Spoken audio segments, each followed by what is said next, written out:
Hello, welcome back to the first Alephium video that we're going to be doing on programming in Ralph.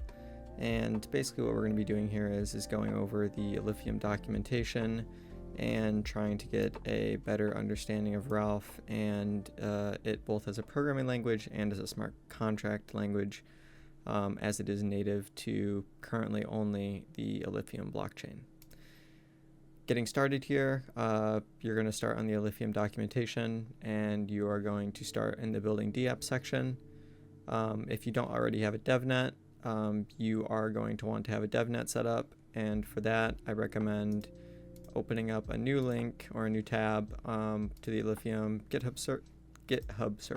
GitHub page and clicking on the Alephium stack and going to the code and cloning it in whatever fashion you want to, whether that's HTTPS, SSH, or the GitHub CLI.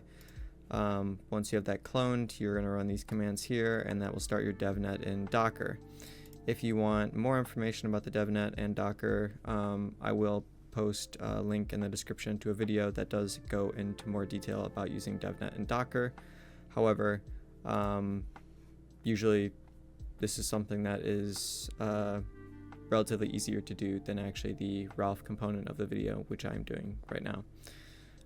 You're also going to need to be able to write in TypeScript, which is basically just JavaScript with type data, like string, number, etc., as well as being able to operate in the terminal, Node.js being greater than or equal to 16, and your npm version being greater than or equal to 8. After you have all that done, you can now create a new dApp and use this command here, which will create basically a mock development environment for you to actually be able to run some Ralph code, compile contracts, run tests, and anything else, right?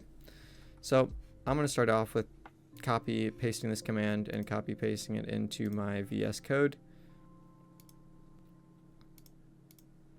So now that we're in VS Code here, you can see here that I have two folders here. I have the Alephium temp and my Alephium tutorial. If I am to run this command, and I'm not going to since I already have it, but if I run it and name it Alephium temp, I will get exactly what is prompted here.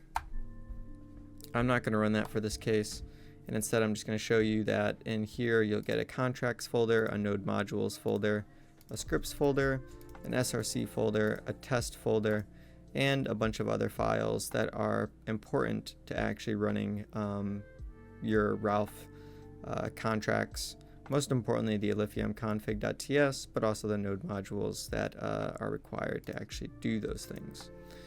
So for this, I'm going to be going into the Alephium tutorial, and we're going to be looking at some code examples and whatnot regarding our project, right?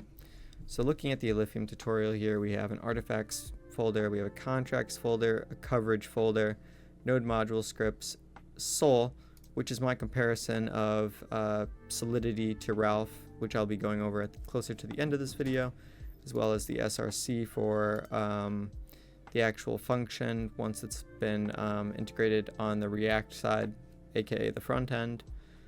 So this is the back end, and any of our test config files regarding our contracts and testing them without having to actually push them to the testnet or the mainnet. So looking at our contracts, you're going to get a token.ral file here, and you're going to get a withdraw file included with the base install. However, I did write a few new contracts here, little scripts basically, to go over some of the cool things about Ralph and the data types. So the first data type that you have is time. Time is going to be, well, the data type isn't time, but the data type in this case that we were using is time, and it's going to represent U256. We have a condition here, which is going to be representing bool or a boolean. My dogs are wild. And then we have a text variable here that's representing text, but is represented as a bytevec. Bytevec can be interpreted just as a string. So in this case, bytevec actually equals string. We have our owner variable, which is representing an address, in which case this is representing an Alephium address. And if you want to say write like an address in one of these, then the simplest way to do that is to write an @ symbol and then write your address, whatever that might look like, something like that, right? We also have arrays in Alephium, and with the Rona upgrade, we'll be getting maps, but those are not currently implemented yet. We also have struct data types, but in terms of using those as kind of a data type, I mean, I'll show you an example of one, but in the top of a contract, I don't think it would make much sense to have that type of struct, right? Anyways, moving forward, we have those structs are really just going to be for defining arrays, I think, at least in my opinion. And so we have an array here, and this is going to represent basically this. It's going to represent a series of U256 values. In this case, I'm just going to say 1, 2, 3, 4, because that's what it is actually representing. So those are the values that will be represented there. The Boolean is just going to be true or false. And the time U256 value is just going to represent some metric of time. The important thing to remember here is that it's in milliseconds. Obviously, you can use any other variable besides time. U256 is a number type and can be used to represent anything that can be represented by a number, right?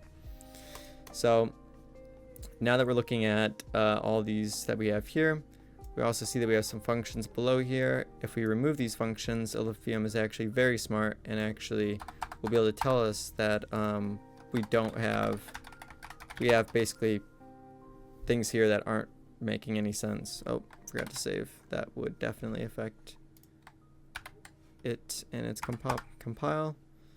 So as you can see here, now that we remove that field, we can say that we have unused fields. And basically for me, this is just showing you how efficient Alephium is and how they're trying to not have code in your contracts that doesn't actually do anything, right? But yeah, contracts compile and they work well, and this is pretty much all you need to know about data types. I'll go over writing a struct real quick because I feel like structs are an important data type, and I'll show you where to find those on the Alephium documentation. So coming back over to Edge and the Edge, the browser that I'm using, but more importantly the documentation.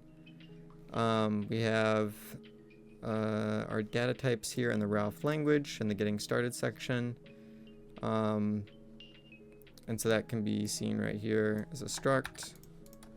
And so you can see here that when we're using the contract, we can actually have, let f equal, this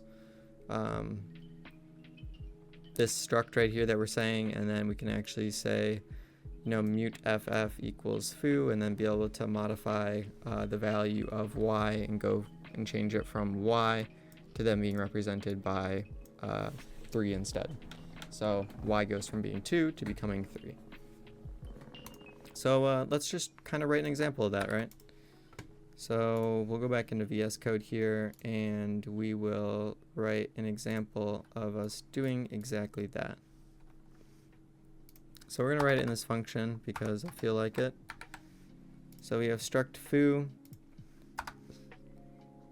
which we actually can define above our contract, like it is over here in the example. It doesn't have to be within the contract, it can be outside of the contract, and actually should be defined globally.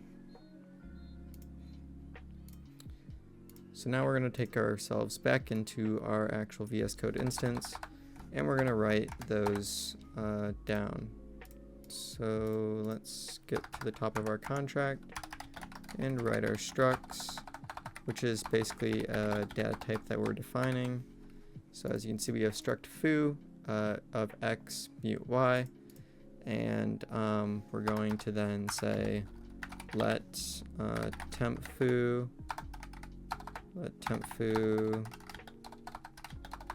equal foo, and then we're going to give that basically 2 values, right? Similar to how it is over here. we're going to fill in X and we're going to fill in Y. So let's fill in X and let's fill in Y. X will represent 5 and Y will represent 6 in this case. And then once I have that here, I can do temp foo dot X equals 6. And now X goes from 5 to being equal to 6, which is a very, very cool thing, I think. And then from here, we can actually return time times temp foo dot X. And we can actually go and compile this code now. See, mutable is represented only by Y, but not by X. So in this case, we actually have to do Y as the value that we change, but that is a good example to show that the actual data type declaration is at the top, and if it's not mutable as it's defined, then it won't be able to be modified to be mutable towards the end. But as you can see here, the code does compile, and temp foo.y goes from being X to then becoming 6, which it actually already was 6, so let's change it to 7, and bam, that has become 7 now, and we can return time times temp foo.y.